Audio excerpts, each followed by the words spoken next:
Okay, we are live. Welcome to the Dan Parsons Show. I am your host, Dan Parsons, and welcome to the special live election night coverage. We're so glad you could be here. We are streaming live on YouTube from the Parsons Public Relations studios at Fuse Co-working in the heart of the Haymarket in downtown Lincoln, Nebraska. Joining us in just a moment, Mr. Ryan Horn, president of Bullhorn Communications, will join us in just a few minutes. And you know Ryan because Ryan has been a favorite on the radio show and the podcast here as we gear up. And let me tell you what else, who else is going to be joining us this evening, in addition to Ryan. Vince Powers. Vince is past chair of the Nebraska Democratic Party, and of course, owns Powers Law Firm, a well-known law firm here in Lincoln, Nebraska. State Senator Danielle Conrad from here in Lincoln will join us in a little bit later. Kate Wolf, a political consultant on legislative races and ballot issues here in Nebraska. And Paul Hamill, veteran reporter, formerly with the World Herald, most recently with Nebraska Examiner. So we're delighted you could join us. We've got a lot to cover tonight. Obviously, the polls are not closed yet here in Nebraska. We've got just a few minutes before that happens, and we can start looking at all the vote tallies that are coming in. Obviously, the presidential race is being decided tonight, and those numbers are slowly coming in. And so we're monitoring that, and we'll get that to you as well. Let me tell you what else we're going to do. Let me just show you this. If you got questions, comments through the night, you can text me at that number you see on your screen, 402-580-2321, and we'll get to those questions as we can. But as you know, our goal here at Parsons, at the Dan Parsons Show is lifting up instead of tearing down, and truth over tribalism. And I can't thank you enough for your support these past couple months as we've gotten started. This is a special edition, obviously, but this is episode number 16. So we've been doing this a while. I can't thank you enough for the support. And remember, you can keep up to date on the latest episodes by following us on social media. And you can go to the danparsonsshow.com and see all the episodes there, as well as becoming a friend of Dan, getting some special perks here and there, and being able to find out the latest information. So what is going on? I assume you've voted, obviously, by now.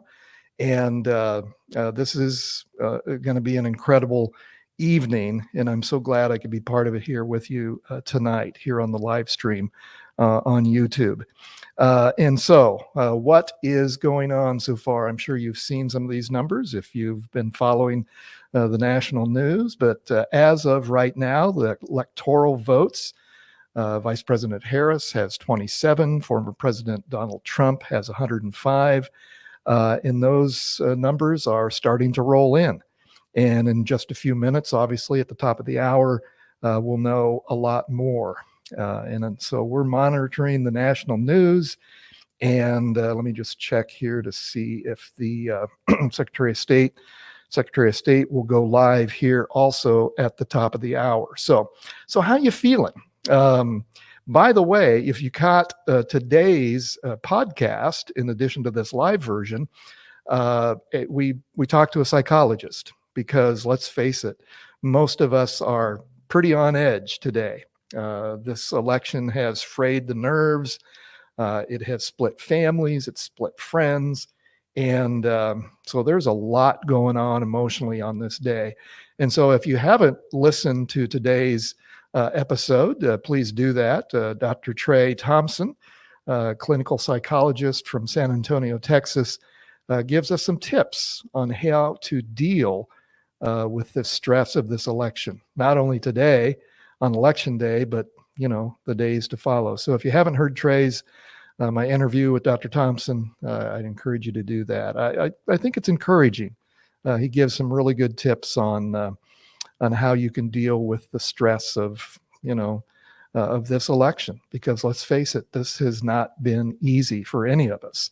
Whether you're involved in politics or just a casual observer, this has been for some pretty trying times in recent years here in our country. And so, anyway, go to that and see what Dr. Thompson says. Just a reminder, coming up in just a few minutes, the polls will close in about 10 minutes here in Nebraska, and across the country. There'll be we're inching towards hopefully a result. Who knows when we're going to have a result of when we'll know who the next president will be tonight. But so we're following that for you. I'm sure a lot of you are doing the same thing here tonight. But so how are you feeling? What is on your mind tonight? Give us a text or let us know through the social media how you're feeling. Like I said, currently Harris is 27, Trump 105 electoral votes. The crucial battleground states, a lot of those are not yet been called. It's too early in Georgia, North Carolina, Pennsylvania. All of those are too early to call. So we've got some work to do yet here before we know a whole lot of what's going on. But here in Nebraska, obviously the races that we're going to be interested in, the ballot issues, historic number of ballot issues on the ballot. And as you filled out that ballot, you saw that there are 6 different issues, and some of them are fairly complicated. And so we'll be following those and reporting on those and getting commentary from our guests throughout the evening. The hottest Senate race in the country, longtime 12-year incumbent Deb Fischer, Republican Deb Fischer, unexpected close race by independent steam fitter and mechanic Dan Osborne, former union leader Dan Osborne. We're going to be following that very closely. And if you saw or heard any of our, any of our podcasts earlier this month, we've been following that race. And so anyway, we'll be following that tonight and reporting on that and getting views from our guests on that race. The other important races in Nebraska, obviously the 2nd District between Congressman Don Bacon and State Senator Tony Vargas. That is expected to be a very close race, although anyway, we'll see how that turns out. And also the blue dot, the 2nd District electoral vote. As you know, Nebraska divides its electoral votes. And so it's been a bit of interest. And the polls we've seen, I think you've seen them, Vice President Harris is leading in the 2nd District and is expected to win that. And so we'll see. We'll be following that as well. We've got about another 7 minutes before the polls close here in Nebraska, and we can start reporting on that. Let me see here. I will remind you that if you've got a question, comments, text me at 402-580-2321, and we'll get to those. Coming up, as you can see, scrolling along the bottom of the page, Ryan Horn will join us in a few minutes. Ryan has been a favorite guest, both on the radio show, and he's appeared on one podcast here on the news show.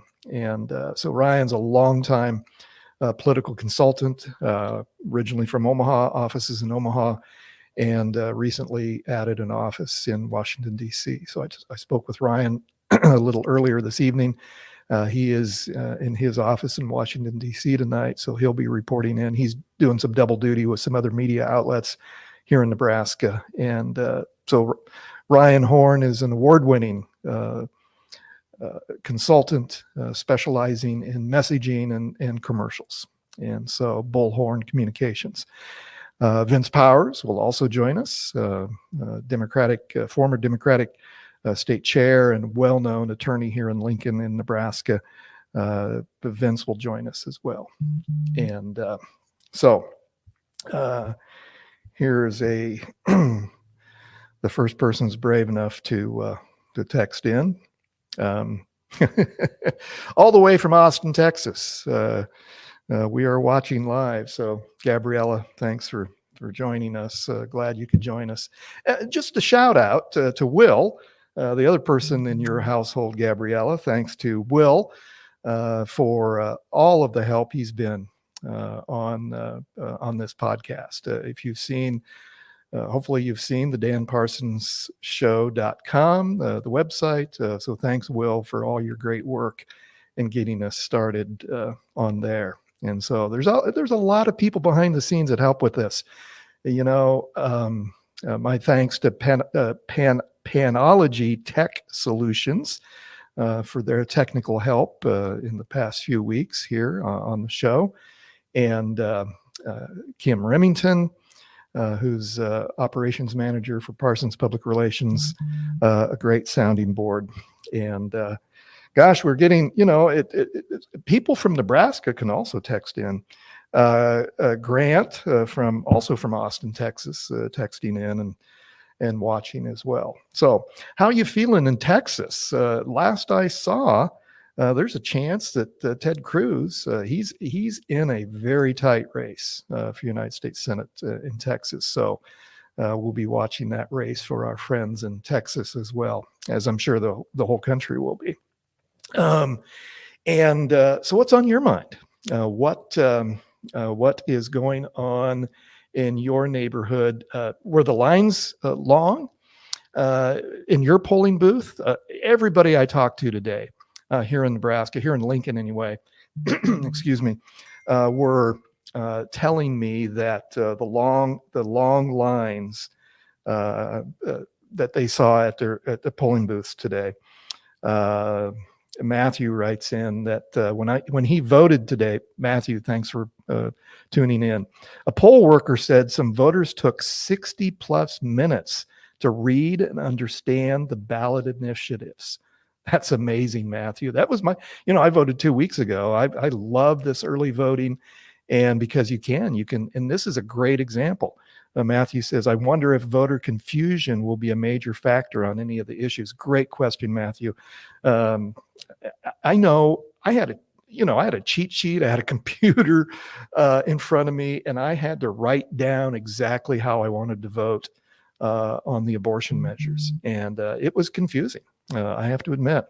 And so Nebraska, as you may know, is the only state in the country that has competing abortion ballot issues to vote on today. And so that'll be, and there were millions and millions and millions of dollars spent on that race. In fact, I don't have this story in front of me, but the most expensive ballot issue in Nebraska history.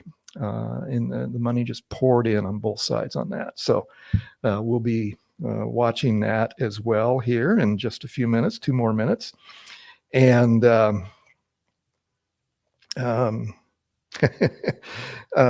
yeah, so thanks for the texts. Keep them coming. Panology is checking on me. Technology is going great. As far as I know, everybody's seeing this. We've got a bunch of people tuned in to YouTube Live watching us here. So we will be looking at the Nebraska numbers as soon as they start popping up here.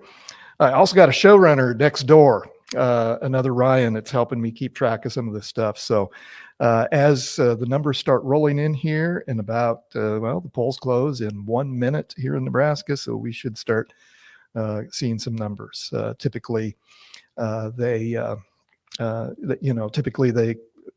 had already started counting those early votes. And so those were banked in. They could start counting those earlier in the day. So typically those are the numbers that we will see first from the Secretary of State. So we'll see when the Secretary of State's webpage goes live, and we'll see the first numbers. Polls are closed.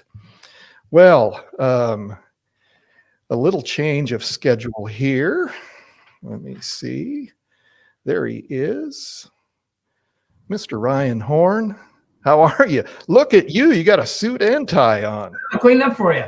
Hey, well, welcome to the show, Ryan Horn, a longtime guest on the radio show, and this is the second go around here on the new podcast, Ryan. Ryan, let me give you a proper introduction. Mr. Ryan Horn, president of Bullhorn Communications, political consulting firm based in Omaha, Nebraska, and Washington, D.C., and specializing in advertising and messaging. And this is a little dated now, but, let's win some new awards here on your resume, Ryan. In 2013, Ryan was named Campaign Manager of the Year by the American Association of Political Consultants, one of Midwest's premier political and public affairs strategists. Ryan. There's a whole rack of more recent ones in the shop behind me if you wanted to do more. Well, have your damn people update your resume, for crying out loud. So anyway, okay. And we have some other guests also waiting here in the wings. But Ryan, give us, your first impressions of what you're seeing with the presidential race. Yeah, I mean, with the caveat that there's a lot of people still voting and things counting and things like that. But so you can only kind of look at what's going on maybe in those East Coast states that count kind of quick and the polls close earlier. It looks like in some of these suburban areas around Atlanta, Indianapolis, North Charlotte, it looks like Kamala Harris is doing about as well as Joe Biden did, and Donald Trump might be doing a little bit worse than he did in 2020, which is good news if you're the Kamala Harris team. I think if you're Donald Trump's team, they are hitting in Georgia anyway, and North Carolina, they are hitting the big numbers that they hit in 2020 in the rural areas. And they seem, in some of those areas, they seem to be doing a little bit better, perhaps. So we'll see. Does that play? Is that a Southern thing? Do we see something different kind of, because up in Indiana, that phenomenon was a little more pronounced in the suburbs of Indianapolis. So that'll be interesting to see. Like, as the votes count, does that trend continue? So far in those southeastern states, the map looks a lot like 2020. With the possible exception that we could very well see North Carolina and Georgia kind of flip roles potentially, right? Interesting. Where maybe Georgia goes for Trump. And North Carolina ends up being the closer one. We'll see. But it's hard to say right now. There's a lot of votes in the Atlanta metro. I'm looking down at the Atlanta map right now. There's a lot of votes in the Atlanta metro to be counted. I have not been able to. Let's see if the Secretary of State. Okay, there we go. Somebody, I've got a showrunner next door, Ryan, also a Ryan, and he observed that Florida, Harris is underperforming what Biden did, and so anyway, that's an interesting little fact. Yeah. It'll be interesting to see. Is that an outlier, or is that a part of a trend? Do we end up seeing that trend where Trump does a little better in the Southeast, in the Sun Belt states, than maybe he was polling? Or is it the continuation of what's been kind of a long Florida trend now for a number of election cycles in a row? Florida has trended away from the Democratic Party. That's been very steady. It's gone against the grain of national elections. It's been resistant to that. Just seems to be kind of a steady trend with Florida. I think there's cultural issues going on there. I think there's migration issues going on there. So is that indicative of things to come in other states? That'll be one thing to watch tonight. Or is it Florida getting more Florida? Yeah. I haven't been able to follow along here very closely, but do you think when do you think we will know who the next president is, Ryan Horn. Well, I would say, I mean, I don't think it will be as long as 4 years ago. Would Yeah. be my guess. Although in a major act of irresponsibility, the legislature in Pennsylvania did not fix their vote counting system. Because some states did, right? A lot of states did. Georgia Yep. did. Florida did. The Secretary of State of Georgia, the now infamous Raffensperger, right, who Donald Trump asked on the phone call to find him 11,000 votes. He's saying, he's saying that they believe by midnight they'll have Georgia more or less entirely counted and reported. Yeah. Well, we'll keep monitoring that. So here is the Senate race with 25% of the vote counted. Dan Osborne, 59%, Deb Fisher, 41%. Thoughts? Well, let's take a look and see. I think we got to look and see where are those votes coming from. I think if most of those are coming from that 8 p.m. dump from Douglas County. Let's see. So are those early votes then? Yes, the Douglas County 8 p.m. first batch will be the early votes, and then they typically report again around 8:45.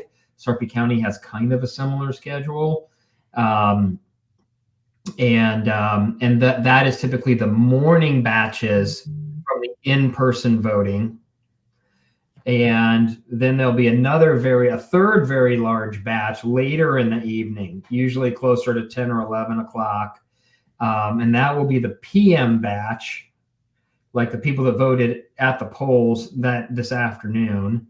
And then after that, there'll be the absentee ballots that they got in the last 2 days, that came in the mail in the last 2 days. Now, I've been told by the election commissioner in Douglas County that this year, that's a big number. That's almost 10,000 ballots, right?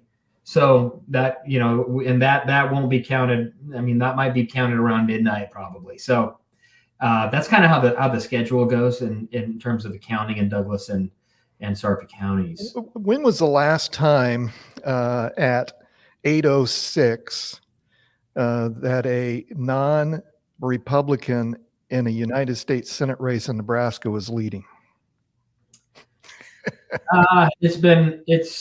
has been a while. That is for sure. I mean, we'd have to go back to probably Ben Nelson. Yeah.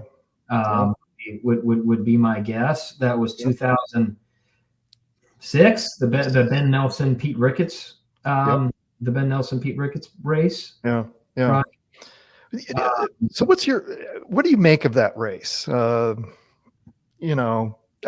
Most people considered that Senator Fisher did not take her challenger very seriously. Anyway, I think a lot of people were shocked that this union leader, this steam fitter, this guy who's not even 50 years old, never run for political office before, never, maybe he doesn't even have much of a voting record before, comes out of nowhere and smacks the sitting United States senator up against the head. And it took her a while to wake up and realize what the hell was going on. Yeah, these are the early votes. Sarpy County has reported, there's a couple of things that pop out to my eye. Again, the county is just beginning. But in the early votes in Sarpy County, Dan Osborne's beating Deb Fisher right now in the early votes by 10 points in Sarpy County. That is just a huge red flag if you're Deb Fisher. Like, no Republican should lose Sarpy County right now. Yes. Has it trended a little bit more democratic as it has become more of a suburban community of Omaha? It has, but Donald Trump won Sarpy County by 11 points. Don Bacon won his portion of Sarpy County, the suburban portion that's in that district, by 20 or close to 20. So that's a huge red flag. Now, it's not a lot of votes being counted, right? So Dan is Osborne is beating Fisher in Douglas County 62-38 in that first batch of early votes, and that'll be about half. That's going to be about half of the votes. So I would expect that to get a little better for Fisher, but not turn all the way around. The question is that enough? And a typical Democrat, that's about the number you would want to try to hit, and then you got to keep your losses to a minimum in a lot of the rural counties, and then you got to try to pick off some of the counties in the mid-sized cities like Hall County. Yeah, and Grand Island. Yep. Grand Island is. So early votes. Deb Fisher's winning 58-41. Buffalo County, where Kearney is, nothing's reported yet. Okay. Lincoln County, where North Platte is, Deb Fisher 60, Dan Osborne 40. That's the early vote. So he would need to do better in some of those mid-sized cities along the I-80 corridor. That's back in the days when Ben Nelson was winning races and Jerry were winning races as non-Republicans or Democrats.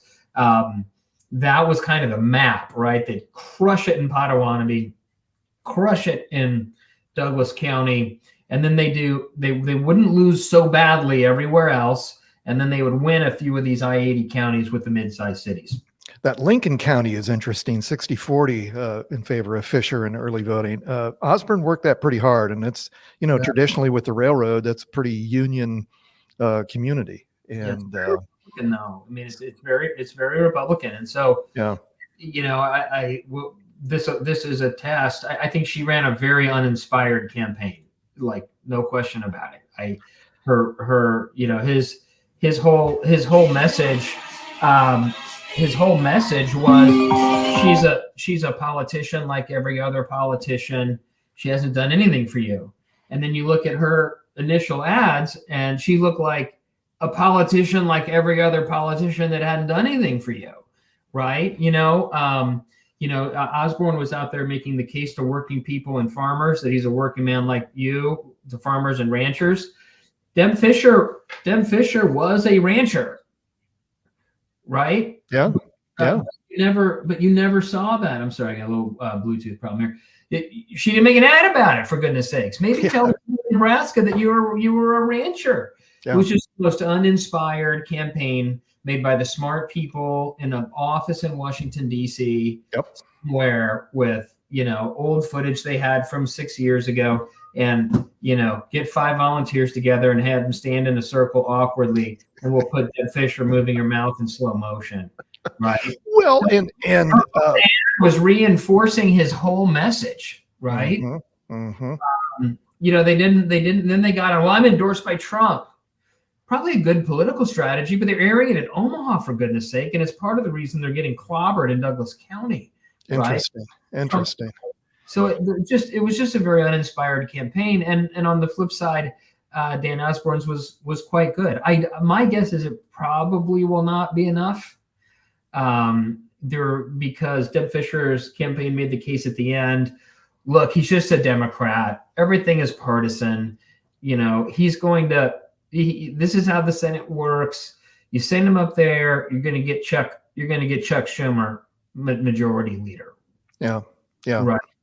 And my guess is that will be enough. Would be my guess, but we'll see.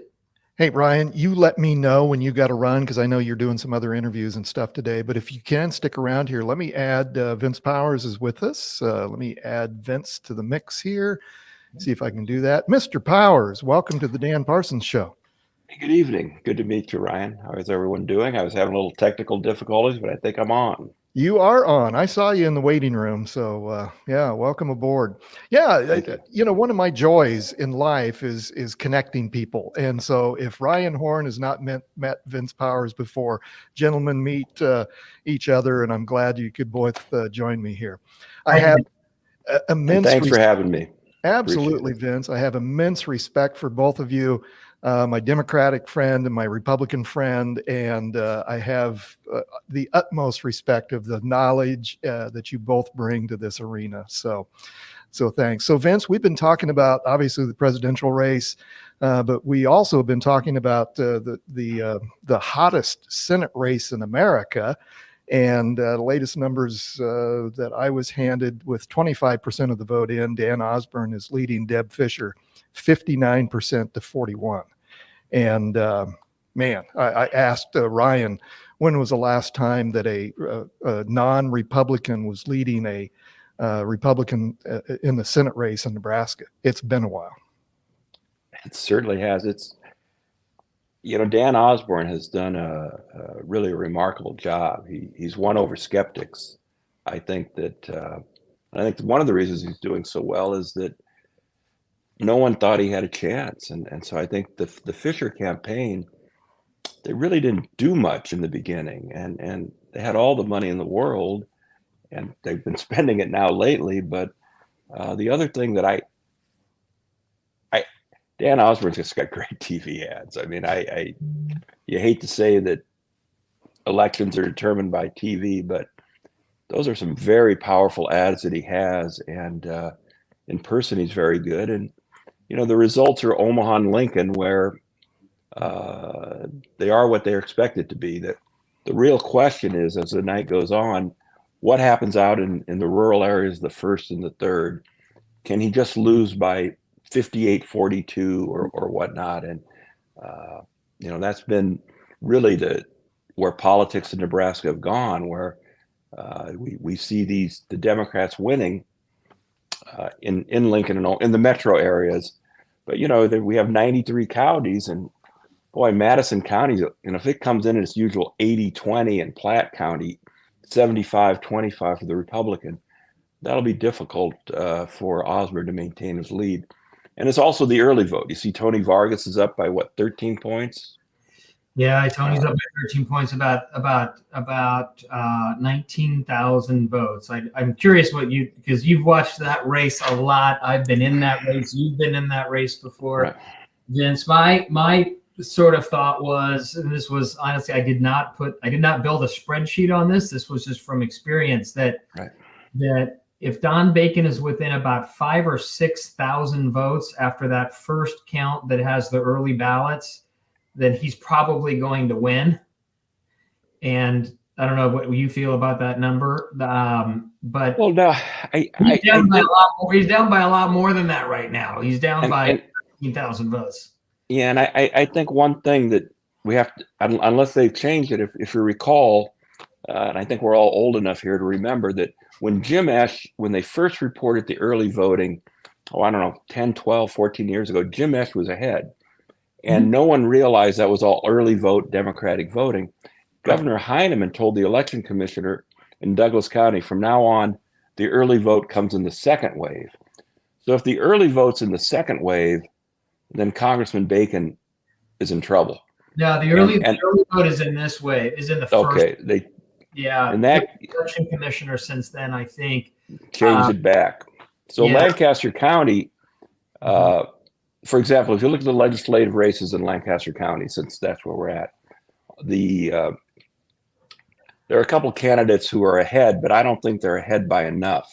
If you look in Senator Bosden's district, she's behind, but it's an early vote. And I know the Republicans, Ryan can help us out here, but I think the Republicans have more early vote, but still it's especially in Lancaster County, that's where early voting in Nebraska started. So it's always been strong, and that's just that probably isn't enough to get by, and we'll wait and see. But the same thing for Dan Osborne, that early votes, that's almost 2-1 in Lancaster County. That's a lot of votes, and we don't find out till 9:15. Dan, is that it when the next wave comes out? That's I believe that's right, Vince. So. Yeah. I mean, they'll be in Douglas at 8:45. So. Yeah, but I was talking about Lancaster. So yeah, and Douglas, and that'll be what happens. But what time does Saunders County come out? Because that'll go about 75-25 for Congressman Bacon. So I don't know when that's reported or if that's part of it. I'll take a quick look. And while you're at it, what is going on with the abortion amendments? I couldn't get Yeah. Saunders is a really small portion of the district. It's only 19 precincts, whereas Sarpy's 81, Douglas is 233, and they're pretty sparsely populated districts. So Bacon will win that by a wide margin. The problem is, as I recollect, it's only about 3 or 4% of the district. But it's an extra 6,000 votes or so, which and I think the statewide point. Senator Fisher is behind, but gosh, when the 3rd district comes rolling in, it usually comes rolling in hard. Yeah, I've lived that many a night. Vince. No, Vince, we were talking right before you got on. Vince was looking at Osborne is not winning, didn't win the early vote in say Hall County or Buffalo, right? And he would need to win. He needs to win those small to mid-size cities that a Republican typically wins. But that was kind of the key for you would know better than me, but it's kind of the key for Ben Nelson and Bob Kerrey. We were winning these mid-sized cities down that I-80 corridor. Sure, and that same thing happened in Wyoming when a Democrat would win. You go down I-80 and Cheyenne. Although Senator Nelson won almost every county when he defeated Ricketts almost 2-1, but which is kind of an interesting sidelight. I spoke to one of Senator Nelson's, like his main person. And I said, well, what kind of advice did you give so-and-so when they ran against Ricketts? Never called me. What advice did you give her when she ran? Never called me. And I'm thinking, well, what do you go with the winner, and Tim Becker is a winner, and they never talked to Tim. And so, but I haven't been able to find have you found how the abortion and marijuana amendments are doing? Yeah, I just been handed the abortion, Vince, with 28% of the vote in, and you're going to have to help me because it's been 2 weeks since I voted. And I don't remember which is which now. So the 434 abortion measure, with 28% of the vote in, 44% against 56%. Okay. 439, 61% against 39%. Say those again. So that the 4 is, they got I found it. They have 162,000 votes for the 439, which is what you would call the pro-choice amendment, folks. And then the anti-choice, the 434, would be 119, which, if that held, would be a big surprise. Although again, that's a lot of early vote. And I think the third, Madison County and Platte County they're strong. And I would expect that they would come in very strong for 434. And so, and the marijuana, which one is the marijuana? Is that Ryan, do you know the number of the marijuana one? I don't. Is that we have 436, which is passing very strongly. And I'm sorry. I should have. Well, I don't know either. I'm asking. Yeah, I should have.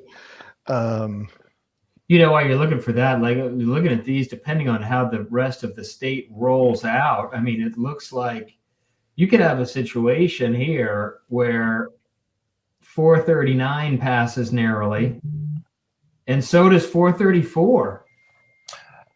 I think they both pass. The question the Secretary of State has said whoever has the most votes, they will put into effect. The Nebraska Supreme Court will end up with the final decision on that. Yeah. But the and the marijuana, that's in court as well. But that's a mess, isn't it? My goodness. But it's very curious. The school voucher, Dan, can you help us out on who the school voucher, which number that is? To repeal that. Yeah. Where's my showrunner? Showrunner Ryan. What the hell am I paying you for? What am I paying you whiskey for? No, I'm drinking your whiskey. 436 is the paid sick leave. Okay. So the paid sick leave. Yeah, it's Hey Dan, I gotta easy. go over to WWT for a little bit. Can I Okay. join you later? You absolutely. You come in anytime, my friend.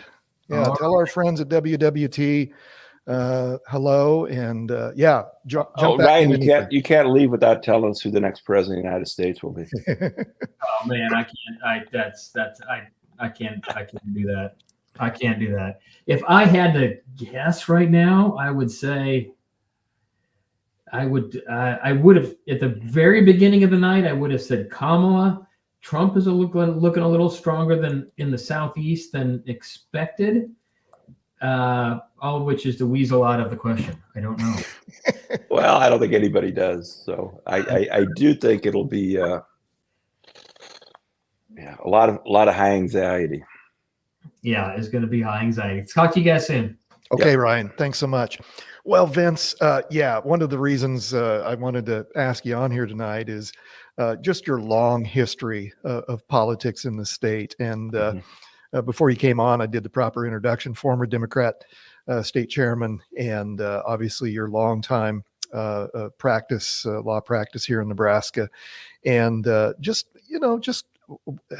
what do you see as the negative effect of this tribal politics in this past 8 years that we've lived through? I mean, the podcast that I launched this morning, my regular podcast, I talked to a psychologist who gave some tips on getting through this day and getting, through the rest of this election process. And man, it's pitted family members against family members and longtime friends who don't talk to each other. And I just fear that it's going to take a while, no matter what happens in this race, to get through this. And I respect your opinion and just your thoughts on this corrosive, because it's always kind of been bubbling under the surface, but it's never been like this.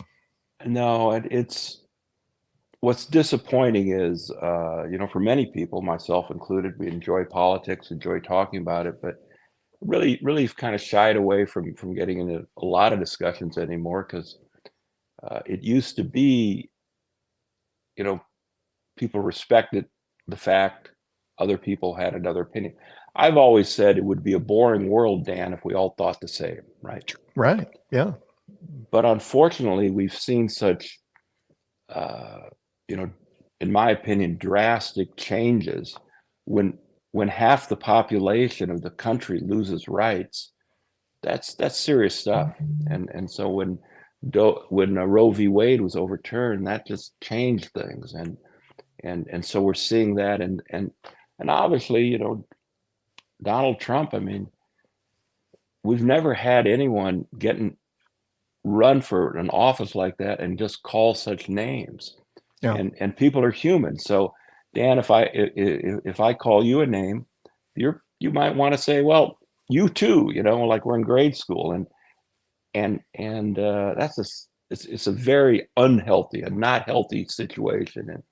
And in Nebraska, we've stayed away from a lot of it. I think a lot because of our nonpartisan legislature, but that's becoming partisan too. And moving forward, I'm of the camp that thinks this election is very significant, because if someone can win who treats their opponent with such disrespect and talks about putting people in jail, doing that.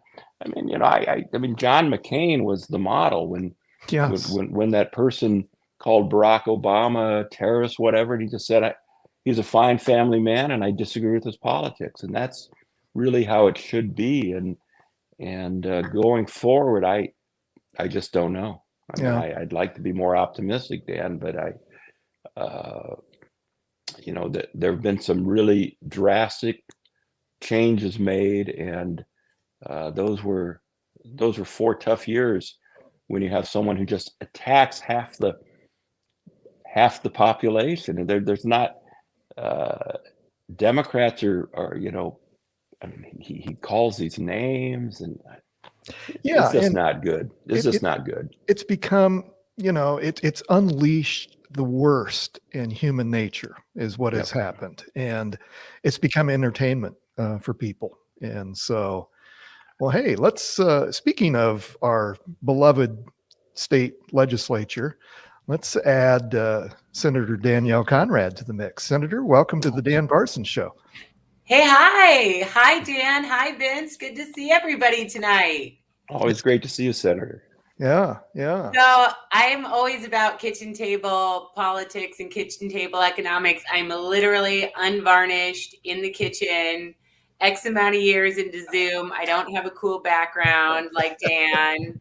I see Vince is working from his home tonight as well. So, Well, if you don't mind, and Senator, I know you don't drink, but I'm drinking. The show I is did partially. crack a Diet Coke. There you go. We'll get our sponsorships in. The Dan Parsons Show is sponsored by Maker's Mark tonight. So, Okay. well, Senator Vince and I were just talking about some of the races, and I don't know if you've had a chance to look at any of the numbers or anything, but so far, and my showrunner is giving me notes here, but and this may be old now, but with 25% of the vote in, Dan Osborne was leading Deb Fisher 59-41. And so we've been talking about that race. We're trying to figure out some of the ballot issues, and so I don't know if you have any thoughts on any of that. So, whoops, where did you go, Senator?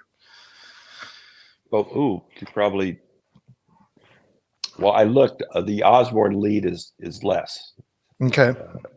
And I do believe 435 is the repeal of the school voucher, and so far the repeal is ahead 60-40, 61-38, and then with sick leave way ahead. Sick leave's clearly, if that's 436, will go. Yeah, and I do have the ballots in front of me now. What's 437? That is way ahead. 437 is the marijuana. 437 and 438 are both marijuana. And which explains why they tried to get a restraining order to keep the ballots from being counted, because it's 75-25, and that I've been involved in those petition drives, and they can always find a few signatures that shouldn't have been counted. Yeah, it's human nature. It's human error. To get that many, especially when you have paid circulators. So that's really something. And there it's Senator Conrad. You proved your point about your technical. Yeah, when you are in love with a laptop from 1984 and you work on that 24/7, I should have plugged in a little bit earlier. So I apologize for the technical difficulty. Yeah. Hey, thanks, Ryan, my showrunner. So Vince, as you said, here's the latest on Osborne. He's still leading 54.8 to 45.2 with 30% of the vote in. Hall County, Grand Island, Osborne is behind 42% to 58% with 55% of the vote counted. I think, and I'd like Senator Conrad's opinion, but I think the fact that 439 is still way ahead and 434 is now behind may be the most significant results of the election, absent CD2, the electoral vote of Senator Vargas, and maybe even more significant than that, because that's a big lead for 439. Of what, 60% to 40%, and 434, and where they spent the Ricketts family and the Pede family spent a tremendous amount of money, and it's behind 55-45. Senator, what do you think, Senator Conrad? I think that's right. That does really jump out in the early returns as a pretty significant spread on both of those related initiatives. And one thing that I think is really interesting about those initiatives, as I've been out canvassing, talking to voters, as I've been talking to neighbors, there was a significant amount of confusion amongst those two competing ballot initiatives on abortion rights, on reproductive justice. And people, no matter what authentically held beliefs they held, were really struggling to kind of figure out, okay, now which one do I need to vote for? Which one do I need to vote against? The language is very legal, very medical. And there was just a lot of, I think, confusions and questions inherent in having both of those measures on the ballot, which I don't think was an accident, right? I think that the confusion was part of the strategy there. So it definitely made both sides spend a lot more money trying to educate, even before they got to the persuasion piece, right? Just to educate voters about what those ballot measures were. And then the additional wrinkle of trying to explain to voters the, basically little used, known, little understood component in our state constitution, which says when you have competing ballot initiatives, and if they both pass, then the one with the highest votes, as to the conflicting components of the measures, will carry the day. So we could see a lot of different outcomes with these competing ballot initiatives on abortion rights. And of course, abortion rights is a top issue in a lot of the candidate campaigns, top issue across the country. Nebraska making history once again with 2 initiatives on the ballot post-Dobbs.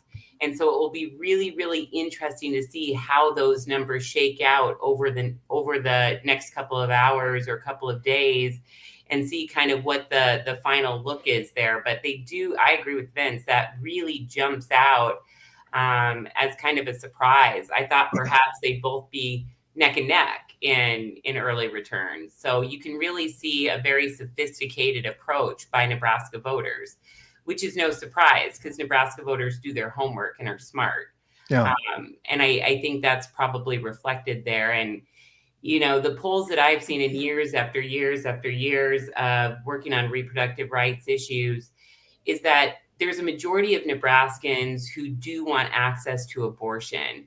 They do have some comfort level with common sense restrictions, but I think you really see a tipping point post-Dobbs where government overreach has just become to a point that it's too much. It's too much for most Nebraskans, and they're hearing these horrific real life stories about women in need of miscarriage care and being turned away from their doctor's office, even right here in Nebraska. And that just doesn't really bode well with Nebraskans' sense of fairness.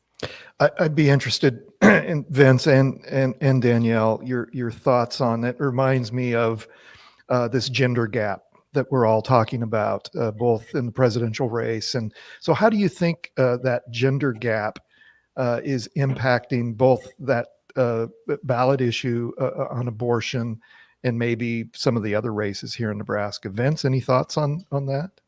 Well, I think if you took away the rights what if we said we can't ever watch a Nebraska football game again, right?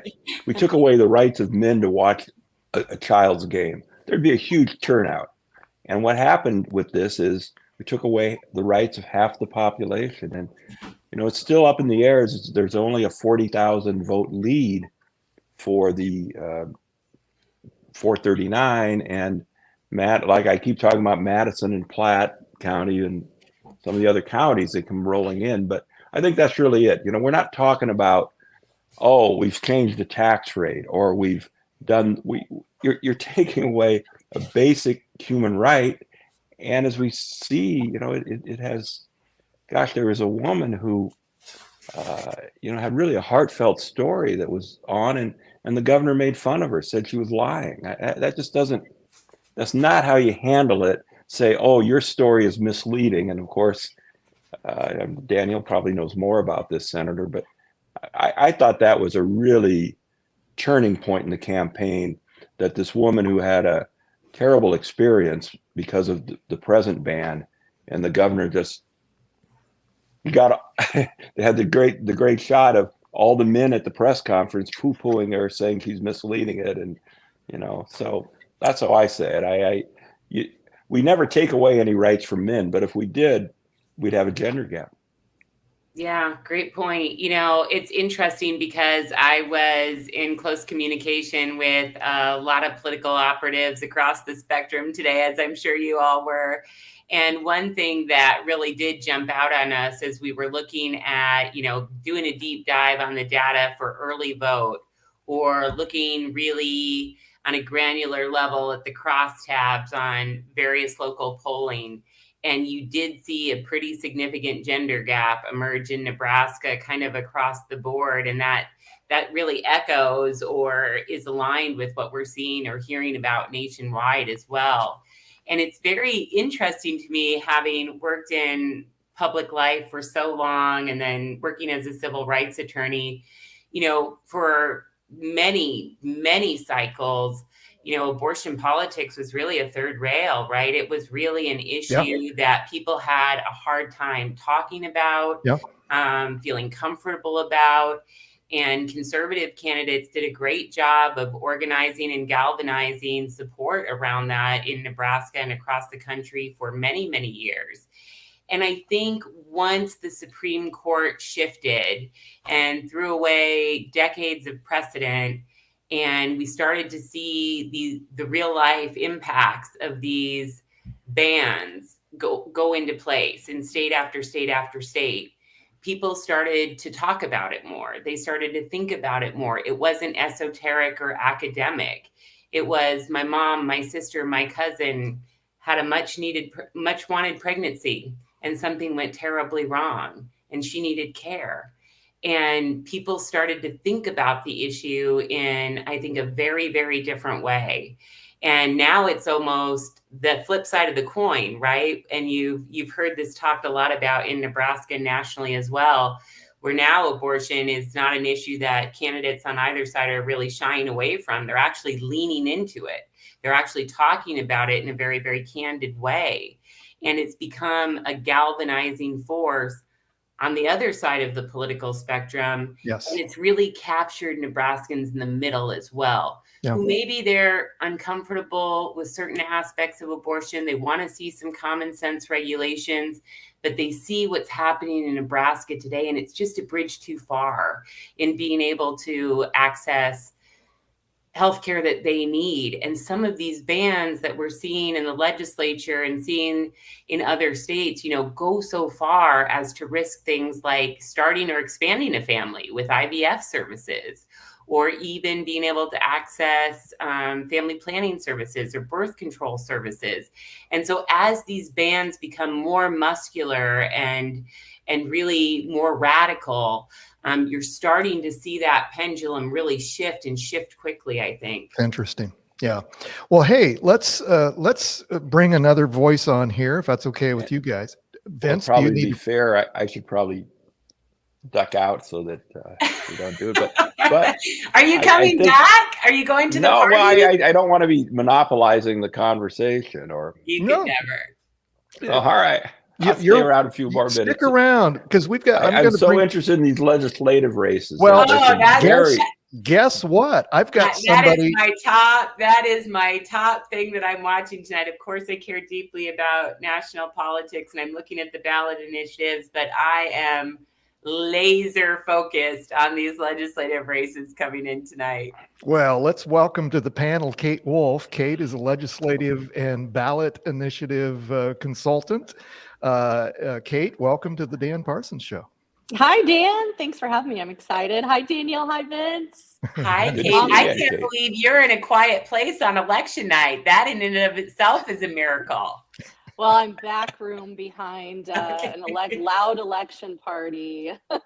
So found a quiet space in the hallway. Well, thanks, Kate, for taking some time. So we're talking about the ballot issues. We certainly want to get your perspective on the legislative races here in Lincoln and wherever else. So we've been talking about all kinds of things, and so please, impart some wisdom to us about legislative races. But we've been talking about the abortion issue, ballot issue, and a little bit of some of the others, but we really haven't dug into the legislative races. So what's going on, Kate? Well, I mean, as you all know, we've only had one round of results here in Lancaster released, the same in Douglas County. And so, we're looking at people who have voted early and turned their ballots in through Saturday. Those are the first results. And one of the things that's changed since the pandemic, before 2020, we would see results come in and it would account for about 20% of the total vote. But we'd see about 20% of the people would vote early. And maybe 20% is a little generous. And now we're seeing more than double that. I know in one legislative district that I'm watching closely, I think what I'm predicting turnout to look like, we had probably 45% of the folks already cast ballots. And those number of people represent more people voted early than voted in the primary in total. So wow. We're seeing a really energized electorate in Nebraska. And I think it's great for democracy, right? Can I add one thing on that really smart analysis that Kate just provided too? Because I think it sets the table so nicely and shows just the growth in early vote and how many people, we live right in North Lincoln by the DMV and the election commissioner. So I drive past there 100 times a day, running to the grocery store and Target and shuttling kids around. There have been lines out the door for, early vote, which is just astounding. So I think Nebraskans are absolutely engaged. I think they like to vote early. I think they like to vote by mail, especially with the complex ballot initiatives. They want to get a cup of coffee. They want to do their own homework, sort it out. And a shift that I'm seeing this election cycle, and Kate and Vince and Dan, you may want to weigh in on it. Historically, Democrats dominated early vote, even through the last election cycle. You'd see huge jumps for Democratic candidates when those early results came in reflecting early vote, and then it would tighten up or shift or flip around as E-Day came in, which historically has more Republican votes. But looking at what's happening in Nebraska, there's still, I think, a Democratic edge on early votes, but not like there was. It really seems that, President Trump and his supporters have quickly walked back their claims in regards to mail-in voting because they recognized there was a strategic disadvantage in preventing or discouraging people from utilizing early vote. Yeah, that's exactly right, Danielle. And I think that we're even seeing, more engagement from our local Republican Party, sending out request forms and things like that to kind of encourage their voters. And really, honestly, people, in 2020, when it was the safe thing to cast your vote by mail and vote early, I think people really realized how convenient it was. And it's not only convenient, but it's safe and secure. Yeah. Kate, I've been handed from my showrunner some of the legislative races. Do you have anything to report or to comment on? I scrolled through them really quickly with, a lot of people commanding my attention at this party. Well, people, you know what it's like. Like I'm a little envious of you guys getting to just like be in a quiet space. So I've been a little bit busier than y'all have. But, my quick analysis, really reviewed, close races. I mean, really, that's all I'm going to say. I think we have a few outliers that, that there's some really strong leads. I think Jen Day looks really strong, really excited and glad to see that. And, I think, we're watching races in Fremont and races in Norfolk and, other places, where we're not just talking about, a Democrat versus a Republican, we've got Republicans running against each other and we have close, independents like Nikki Beamer Pop and, Nick Batter up in Omaha. And I think, that's one of the interesting things that I think we're going to see this election cycle is where we have some really strong independents on the ballot in Nebraska. And maybe you've already talked about that, Dan, with, the Osborne race, having some really good momentum and seeing some really good things. But we've got some legislative candidates, that are, not putting a party label behind their name and running strong. So I think this is going to be a really interesting year. So District 27, I'm not sure how precincts I think ProCop's pretty safe there, it looks like. Oh, it is. Yeah. 61 to 39. And that's really that's still interesting. the first though. Is it still? That's We true. haven't got the We won't get 915. more from. Okay. From Yeah, we have I- no election day voters yet. Those haven't Okay. dropped. About 20. And let me put think another item that, on the table when we're looking at our legislative races. And Kate's right. I've got Douglas County up, Paul County up, Sarpy, Lancaster, and then the SOS site. And I'm watching one up in Madison County too. But Because you want to know who you're going to be working with next year. Yeah, absolutely, I do. But I think a couple of things coming in tonight, kind of the general consensus for thought leaders that I've talked to in Nebraska, and again, these are folks that share my political beliefs, folks that don't. It seemed to be kind of the general narrative was we're going to see a more moderate legislature moving forward.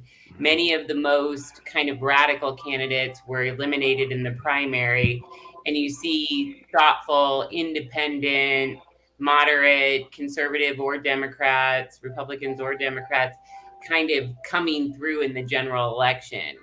And you'll see that, out in Kearney. Mayor Klaus is, way out ahead there. And I think a really thoughtful leader, that's a really interesting race to me. So that's one piece. The other piece is you really need to think through, and I've been thinking through this a lot, and I know Kate and Vince have as well. We were just talking about LD 27. This district used to look a lot different before redistricting, actually. Yeah. This district has shifted really conservative since the last redistricting in Nebraska. So to see Jason Prokop, a moderate candidate, progressive candidate, have that kind of jump in a tougher district, most people think, oh, Diana Shimmick's district, right? That's really liberal. It's actually really not Diana Shimmick's district anymore since the lines have been redrawn. So that's playing a huge part, particularly in these Lancaster County legislative races. I'm on a podcast. Sorry, I'm in a bad hallway for this. Like somebody thought I needed help. My computer died and I had no excuse. I do need help. I need a lot of help. Well, where's your showrunner? I got a showrunner here. Well, Kate, if there's somebody you want to drag into the camera view, please do that. Just a kind woman trying to find the ladies' room.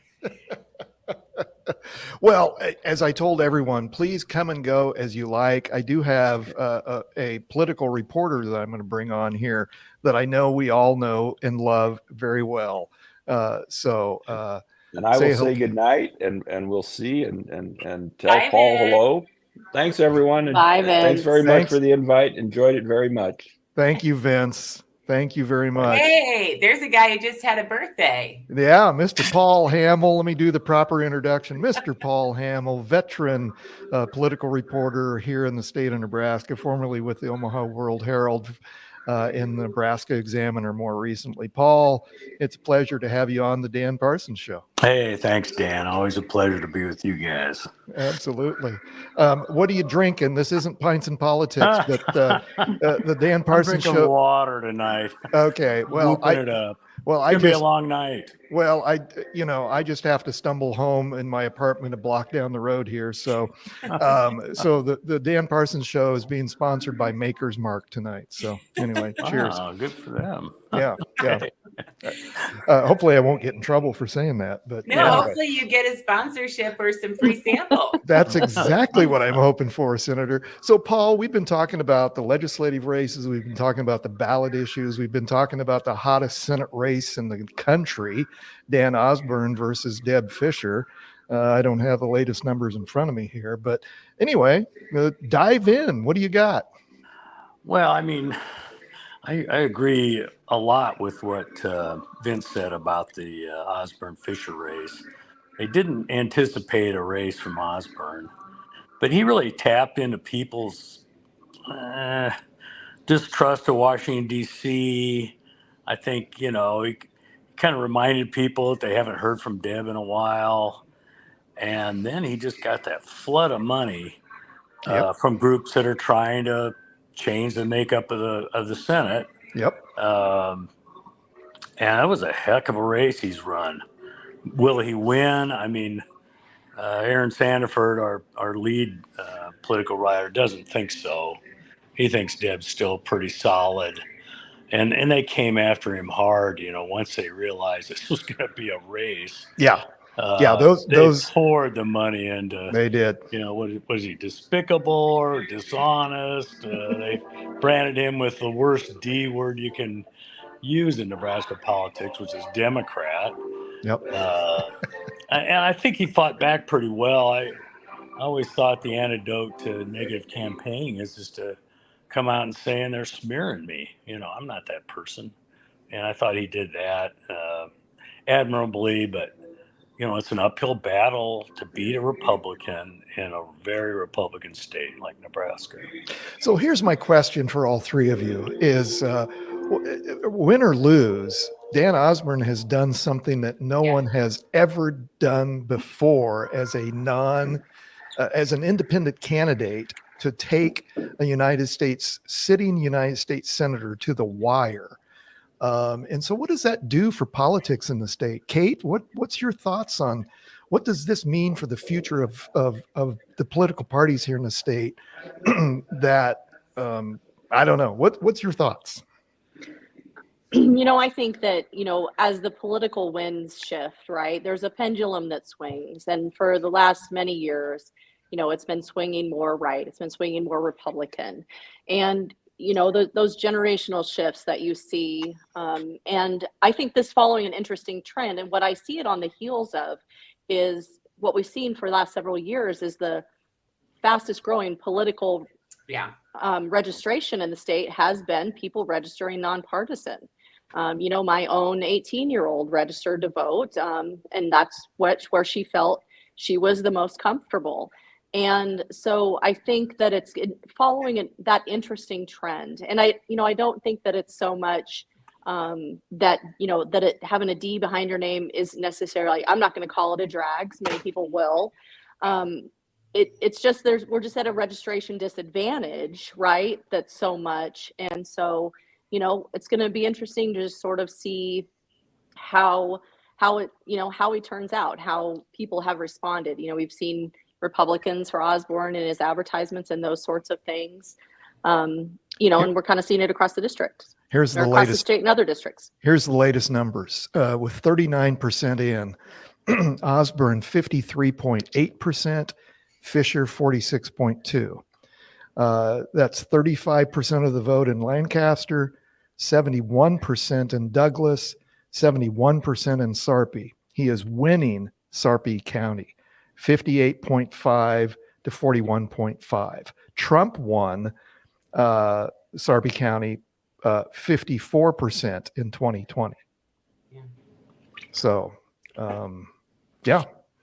I think Kate really nailed it as well. And you've seen people voting with their feet, so to speak, right? People are moving away from the major political parties because they know the status quo isn't working for them. And they're not seeing enough light between those two political parties when it comes particularly, I think, to working families issues and economic issues. And I think that's one thing that Dan has really tapped into here, the sharp contrast, the economic populist kind of messaging. I'm a working person. We need working people in elected office who understand what everyday people are going through. It shouldn't be a millionaire and billionaire club. And that kind of message just, I think, cuts beyond even issues, right? It just speaks to people in a different way, that kitchen table economics, that kitchen table politics. You see this with the rise of people like U.S. Senator John Fetterman, right? Yep. Who really has that same sort of kind of background, that same sort of style, that same sort of message.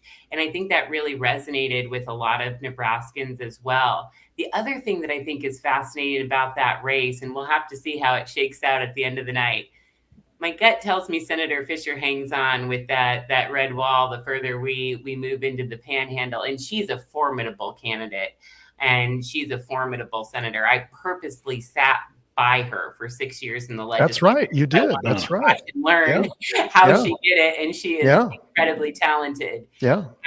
Even though we disagree on a lot of issues. But one thing I think is really interesting about that race, never before did the Republican National Committee, the Senatorial Committee have Nebraska on their radar screen that they were going to have to dump tens of millions of dollars into, and they did. And what does that mean for Sherrod Brown? What does that mean for John Tester? What does that mean for other closely contested races where they were kind of counting on all that money to come into those targeted swing states, and it had to be shifted to Nebraska? That could have some intangible impacts in the national election as well, which I think are very interesting. Yeah. Paul, jump back in if you've got a well, I'm looking at the blue dot, and looks like the blue dot is coming home for solid. The Democrats. Tony Vargas couldn't beat Bacon 2 years ago, but looks like he might beat him tonight. And Kamala looks pretty solid against Donald Trump in the Omaha area. You know, just as the moderate Republican here in the field, I personally don't know Don Bacon that well. He's a great guy. Nice guy. Yeah. Super personable guy. Yeah. I've just never really gotten to know him as I have a lot of other politicians in the state.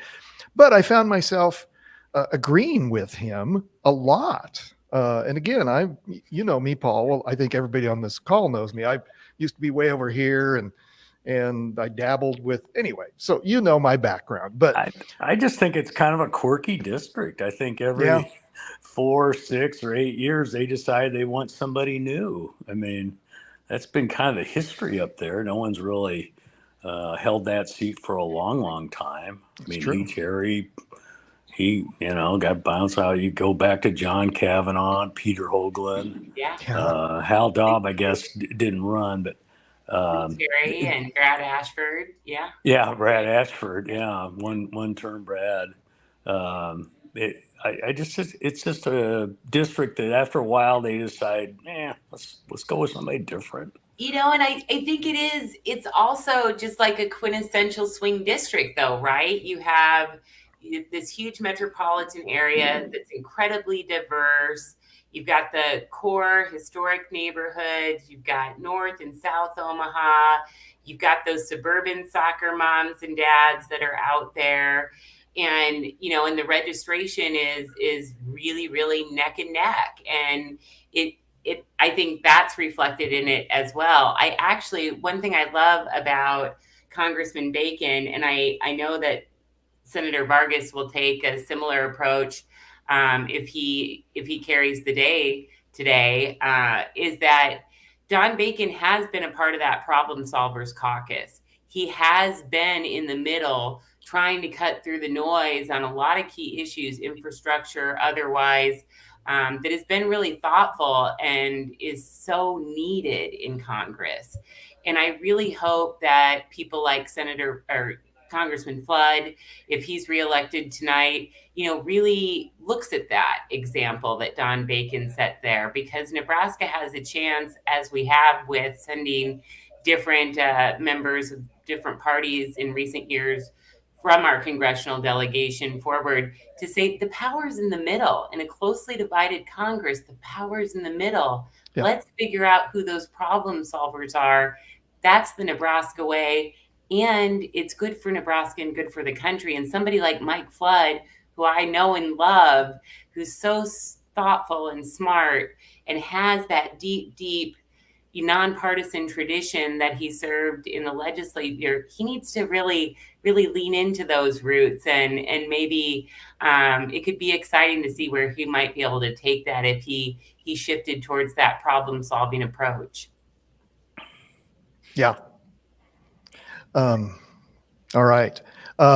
Kate, any other updates from you on legislative or ballot issue? Like you've been able to, like you've got a showrunner handing you stuff like I do, but anyway, I don't want to leave I don't want to leave any stone No. unturned. Dan, here. who is your showrunner? Is it Ryan Horn? It is not Ryan Horn. It's another Ryan Gross, an office mate here at Fuse Co-working. So, anyway, I know the initiatives. I'm a Catholic, and boy, they were hitting it hard at Mass. Vote, Oh, is that right? 434, 9 vote against. The German word for no, 9 against 439. Really a full court press at church, and because I know they were worried. Even the Catholic newspaper said, we see the polling, and the polling looks like 439 is gonna win. So we got to really get out and vote against it, and 434. It doesn't. I mean, doesn't include a lot of Western Nebraska stuff, but it looks like 439's looking pretty solid right now. It's interesting, and again, I'll just admit my conservative past, because I've advised many candidates through the years on that issue, and anyway, we won't get into my past political experience. There's things I leave off my resume these days, but as we were talking earlier, Paul, before you came on, and maybe you heard it when you're in the green room, but the electorate has shifted on this issue. I mean, and you remind me of my Catholic friends and my evangelical friends. It's a different world, and they don't have, in my opinion, they don't have the political power that they once did, and both here in Nebraska and nationally. And again, I think when you have a constitutional right taken away from you that has been around for generations, for 50 plus years, that everyone just took for granted. And again, Paul, you weren't in on this discussion. We talked about this gender gap, and I think we're seeing it here in Nebraska. The women are flexing their muscle, and so anyway. No, Dan, Senator Conrad was just flexing her muscles there. I think that's so interesting. I also wonder, as you drill down and think through what Paul was talking about, which is such an important point, if maybe there's, the classic pulpit pew divide, right? Where you have church leadership having perhaps a different point of view than parishioners, perhaps. And they're thinking about family planning. They're thinking about IVF. They're thinking about very wanted pregnancies that can't get miscarriage care, right? They're thinking about all those unintended consequences that can come with a strident abortion ban. And I wonder if a little bit of that might be playing out. And the other point that I think a lot of that's playing out. There's a real gap between. Yeah, that Paul was talking about is that, with these ballot initiatives, and particularly with abortion on the ballot and school choice, churches, nonprofit groups, all of those groups that can't play in partisan candidate races can legally engage on those issue campaigns and that quintessential direct democracy on those ballot initiatives. And that's a whole different level of people turning out voters, of organizing, of different kinds of dollars coming in. And I think the more interesting questions you have on the ballot, that's just good for democracy. And that's going to, I think, really turn out a lot more Nebraskans than we would have seen otherwise. Well, and go ahead, Paul. I think that's very true. I mean, how different would the vote look tonight had we not had all those initiatives? Yeah. Yes. And the motivated voters were the ones that think that medical marijuana ought to be legalized. And that's a solid, 70%? I've always heard. It's pulled that way for years. Yeah. And I think there's a motivated contingent that wants abortion rights restored. I'm not sure the paid family leave is that motivating, but it's a liberal issue. I mean, it's going to bring out people that would probably vote Democratic. And so, I totally agree with what the senator just said. And I think what's interesting about paid family leave is that it really kind of builds upon the successes with Medicaid expansion and minimum wage increases that the people of Nebraska have voted heartily in favor of year over year over year on similar ballot initiatives. And, and it is definitely part of that Dan Osborne message, right? The economic populism. And, this is one statistic that still really shocks me and really makes me think about my work in the legislature is Nebraska's at the top of one of these lists we don't want to be at the top at. We have the number one percentage of working people working full-time year-round, dependent on public benefits and living in poverty. These aren't folks sitting on the sidelines. They're working full-time year-round. So that really shows you, and with our low unemployment rate, we're such a hard working state, but people aren't being able to keep their head above water. They're not being able to balance the budget with inflation and childcare and all these other challenges. So when given the opportunity, they're voting for working families. Yeah. So many people working multiple jobs in Nebraska. Yeah. So true. And the farm Dan, economy this year is not that good with low prices. Dan, I'm going to give my closing comments and get back to my party here. But I just want to say that on the point of the ballot issues, I've had the pleasure of working, several cycles in a row on a ballot issue, and this is the first time this year that I don't have one, and that's okay. I'm busy enough. But in Nebraska, the initiative process is truly sacred because the initiative and referendum processes, because we only have one house. We don't have that bicameral. We have a unicameral, and members talk on the floor a lot about the second house, and you hear about it. And I think when Nebraskans, have gotten an opportunity to, participate in direct democracy like that, they've often, vote in a very progressive manner. And, and maybe then electing, Republicans on the same ballot. And it's an interesting thing that we've always, kind of wondered about. And so I think that this year, with Osborne having like the really competitive issue, ballot initiatives, motivating people who maybe are really low propensity voters to turn out, it could shake up a lot of races. Yeah. Yeah. We forget that not every state has that initiative. Only about 20. Sister lives in Wisconsin. They can't do anything. Fascinating. Constitution. Yeah. Well, Kate Wolf, thank you for your time. Tell all of our friends at the party. Where is the party? Where is the party? I'm here with Nikki Beamer Pop's campaign in the Cornhusker room at Venue. Okay. Well, we'll be here till at least 11:30. Does Nikki want to say hi, by the way?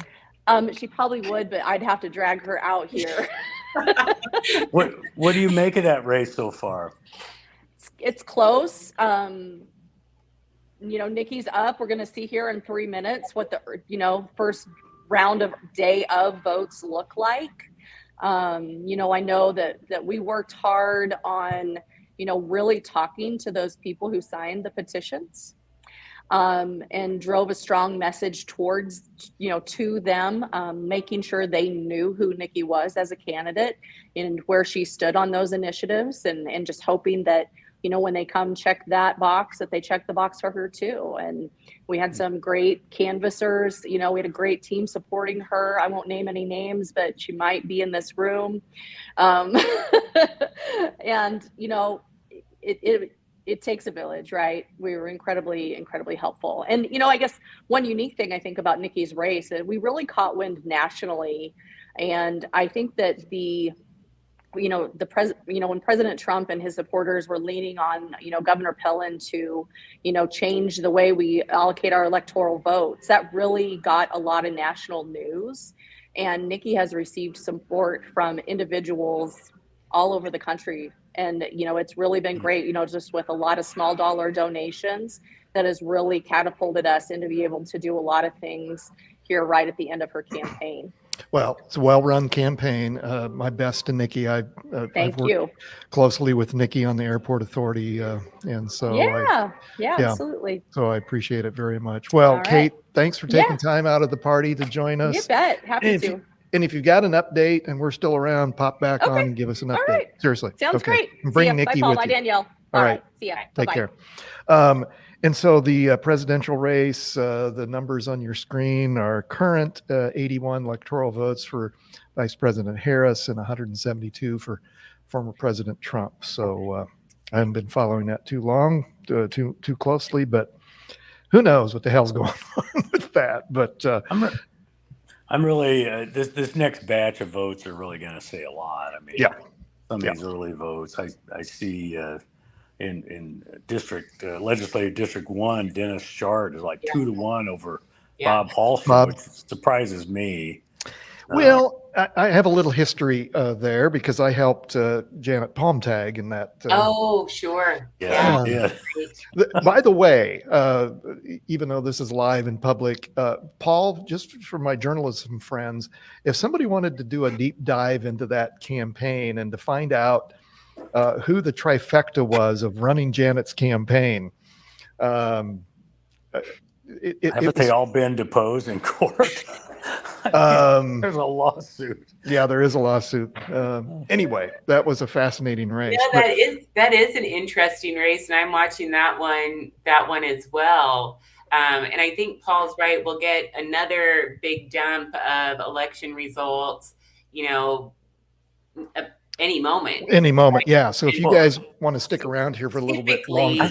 I saw a TV ad for Hallstrom. I mean, like a TV ad in that district, that's like unheard of. Wow. And I think Senator Slama was actually staying out of that race. And so you've got two folks with deep roots in the district, very similar approach to a lot of the key issues, but really different backgrounds, as an attorney and as a lobbyist for a lot of different groups. And then you've got kind of a local elected official and a small business person.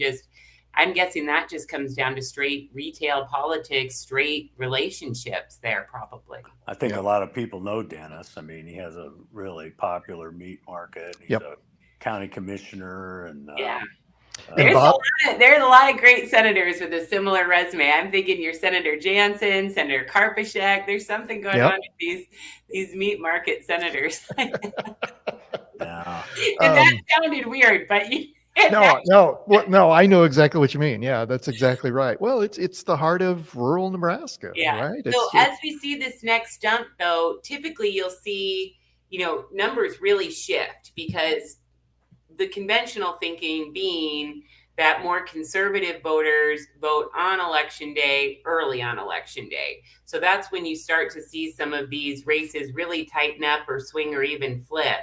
And then the next couple rounds of releases, really then you'll see perhaps if the conventional wisdom holds, more working families coming in after work in the later releases. So that's just a little bit of conventional thinking. And I don't know if any of that applies in today's politics, but I still see Seth Durner is leading Bo Ballard in District 21. No kidding. Which I think's interesting. I think there's a lot of votes that would be a bit of wow. What's the old saying?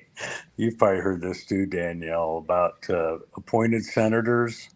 They're like barnyard cats, don't get too attached. Yeah, that is a saying around the Capitol. That's you don't have the name recognition from people, and you've never gone through a campaign, so it's a new thing.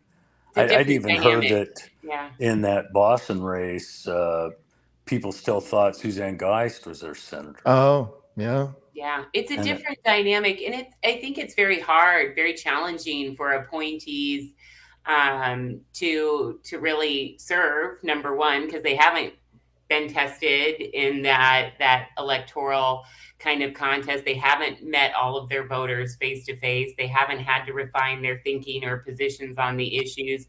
So that can be challenging to come into service in that regard. And then going out really as an unknown onto the campaign trail, even though you're technically an incumbent, is it's a different dynamic when you're out there. And of course, we were talking earlier, there has been a lot of consternation about how Lancaster County legislative races and districts were were really targeted during the last redistricting. And you see really a shift in a progressive stronghold, which is Lincoln and Lancaster County. And the surgical precision that some of these legislative districts were redrawn to reflect make all of these races way, way more competitive. And they have, and that's reflected in the spending, that's reflected in the turnout. I mean, I was canvassing a lot in Lincoln and all across Lincoln for the primary and the general election, and people were getting pummeled in their mailboxes and their Oh my texts and their goodness. phones. Oh my goodness. And those hot races were really, really high ticket races, and they got pretty nasty. Well, if I could, as we're waiting for this next batch of numbers, can we talk about money and the influence of former governor, rich business people in this community, and even the current governor? We're, in my opinion, I don't have the hard facts in front of me. Paul, you would know this, and Senator Conrad, I assume you would too. But it just seems like, there is a lot more money being spent in this state, and a lot of it is coming from the same people. And I'm a free speech guy. I understand, that that is protected speech per the United States Supreme Court, and I guess I don't have a strong legal opinion of that, but I respect that that's the law of the land, and that's the hand we're dealt. But what, in a state the size of Nebraska, and especially from a journalist perspective, Paul, what is this money doing to our political process? Well, I just wrote a column for the Press Association on this. It used to be if a candidate raised over $100,000, that was an outlier. That was a big deal. Yeah. And Zach Wendling with our Nebraska Examiner did a nice look at that, and it was nearly every race in the state has somebody who's spent that much. I mean, in Grand Island, they've spent $600,000. Wow. And that's an interesting race because it's incumbent on incumbent. Incumbent on incumbent, trying to flip back. It's almost like Bacon and Ashford, that congressional race in Omaha. But part of it is this: people don't have the connection they used to with their senator, so they need to craft an image through advertising and through mailers. And what does it mean when somebody says I'm a champion for tight budgeting, or I'm going to cut the property tax? I mean, sadly, that's very clipped description of somebody. There's much more nuance and detail that needs to be fleshed out that just isn't in advertising. It's a bad thing, I think, and it's just getting worse and worse. But that's what we're dealt with. I mean, there's no limits on what you can contribute, and so, Senator, your thoughts? Oh yeah, I would just echo what's Paul's saying there. I mean, and I think at the heart of some of his commentary was really the term limits dynamic, right? When you don't have a long, deep relationship with a longtime elected representative, and you see that constant churn, and you have to introduce yourselves to voters, get your message out in a different way. I mean, it's just much, much more expensive, I think, to do that. I think the other piece is with the fall of our Campaign Finance Act in Nebraska for constitutional and legal reasons, that really opened up the floodgates as well, right? And then just modern campaigning is different.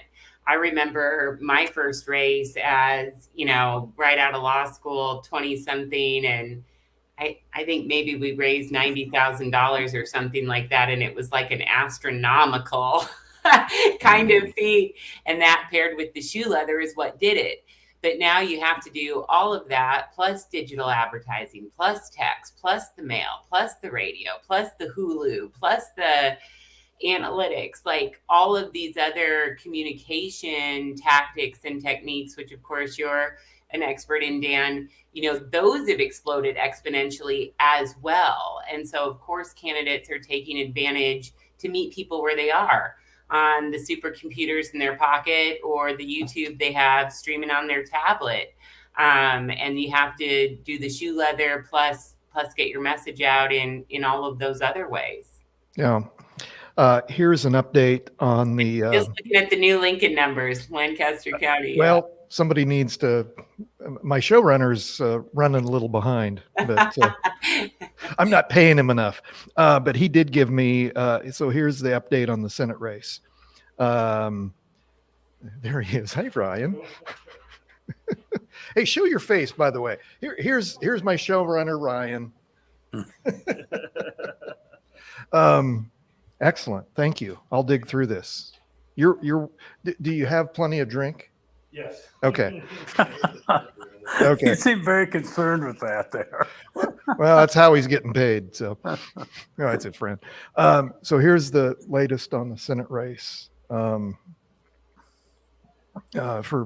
Fisher and Osborne. Fisher, 47.5. Osborne, 52.5. Yeah. It's tightening up, and it is, and I assume it will continue. The red wall from western Nebraska hasn't come in yet. So. Yep, exactly. What else do I have? I'm looking at. You've got some new numbers up in Sarpy County now tonight, and you've got some new numbers up in Lincoln. So there's some pretty hot legislative races in each of those areas that I'm taking a look at, and just kind of trying to kind of sort through now. Now you have Senator Rita Sanders up after the second round of results came in, but you've got Senator Jen Day still up, holding a lead. Victor Roundtree, this is a really interesting race in District 30. One of those races that I think a lot of people kind of wrote off and thought, wow, this Felix, who works for Congressman Bacon's really sophisticated Politico, Sarpy County is pretty conservative. A lot of people, I think, thought, oh, wow, that's going to be and perhaps an easy win for Felix. But then you think, wow, Senator Blood served in this area. And Victor has run an incredible campaign and is up still in the second round of returns that are in there. Interesting. Yeah, that is a surprise. And Jen Day, I mean, who thought Jen Day was going to win 4 years ago? And she was just the better candidate. And I guess we'll see if she can pull it off again. It's tighter, and it's 52% to 48%, but she's still ahead. Yeah. So Paul, I won't say the name of this longtime former political operative here in Nebraska, but who's following along with us. It connects back to the team that was assembled for the Janet Palmtag race. But anyway, this friend of mine says this is about Osborne and Fisher. The key question, as you noted, Paul, the key question is whether or not Osborne can hold his own in rural counties or not. So right. Oh, I think that's so true. Although I travel out to rural Nebraska here and there, and I saw some Osborne signs out in the country. But Deb knows those people. She got the support of pretty strong support from the Farm Bureau, which is a formidable force in rural Nebraska, I think, in politics. So it would be a real surprise if Osborne wins, I think. Yeah. The thing I will note there is, and candidate campaigns are totally different than issue campaigns, right? Because you see people sometimes, splitting tickets, so to speak, right? Voting for candidates that maybe don't share their position on a ballot initiative, for example. But, you go back and you look at that Medicaid reform, that Medicaid expansion vote years ago. And what you see there is you really see that urban-rural divide play out in a different way. And that measure barely passed, right? Yeah. And it only won in a couple of our most populous counties where they really ran up the score. And it really kind of, and it failed miserably out the farther you moved west, but it was enough to win. And it kind of shows that shifting demographic kind of west to east. And, you know, when you have 60% of the population in 3 counties on the west side of the state, you know, and those demographics aren't moving back in the other direction, you know, I think it's what's really making Nebraska perhaps the surprise swing state of 2024. Whether you've got the blue dot, whether you've got, you know, one of the only contested congressional races in the country, CD1 is, you know, moving closer to a blue dot, right? What does that mean? And is Dan Osborne able to somehow capture a mathematical victory like Medicaid expansion by running up the scores in the populous counties? I don't know, but I think it'll be interesting to kind of see how that plays out. Yeah, the blue dot still seems pretty solid for Kamala and Tim Walz. But the Kamala and Tim Walz are still leading in Lancaster County. I mean, it's No kidding. Wow. Yeah, 51% to about 48%. Wow. And I live in South Lincoln, and there's a lot more Harris wall signs in my neighborhood, and that may reflect that, you know, the Trump campaign didn't put much effort down here as much. Oh, aren't you surprised about that, though? I mean, people normally think about that dividing line in Lincoln, right? Quintessentially O Street. You've got your Democrats up north, your Republicans down south. I've been surprised at the number of Harris signs I've seen in Republican strongholds in Lincoln. Well, we're in the district that used to be, you know, is pretty Democratic, I think. Okay. Yeah. You know, we're near South. Harris signs don't vote, but it is interesting. It's interesting. Yeah.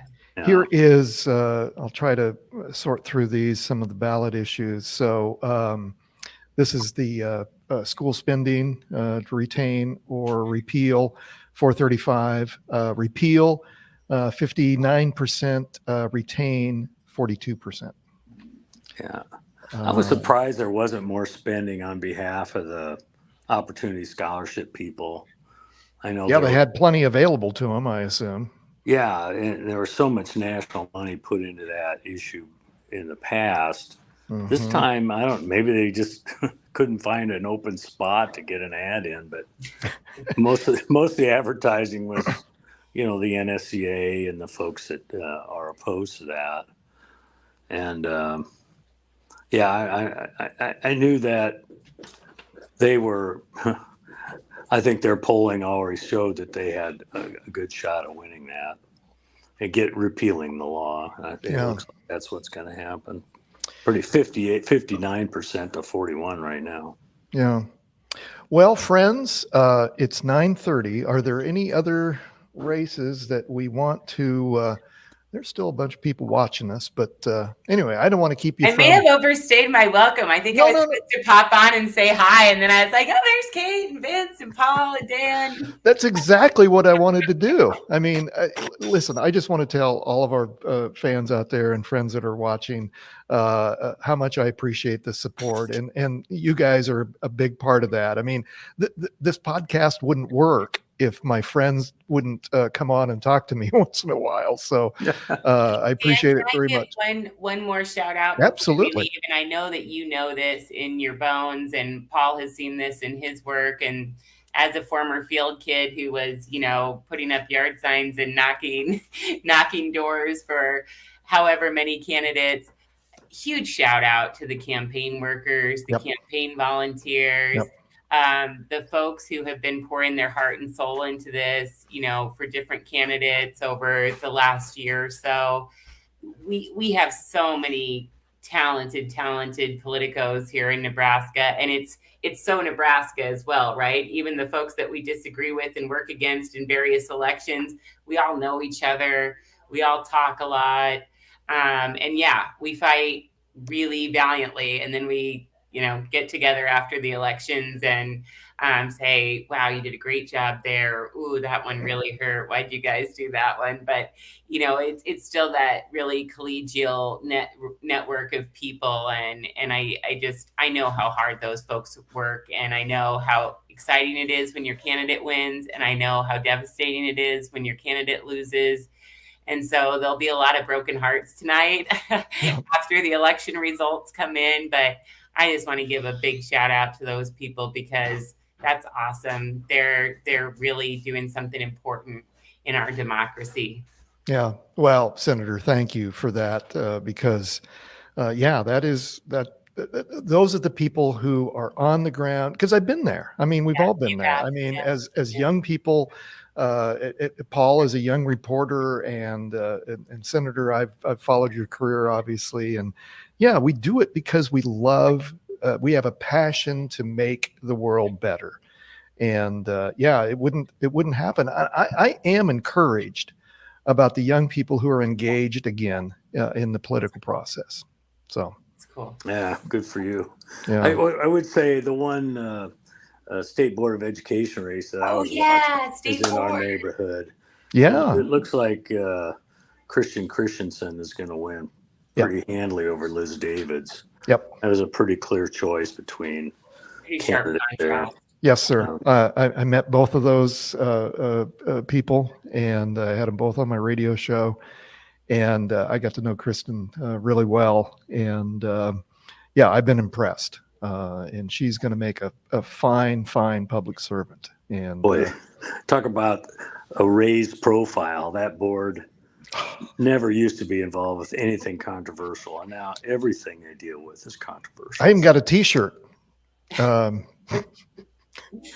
One of the members eats crayons. So anyway, I didn't wear my any of my ray gun T-shirts.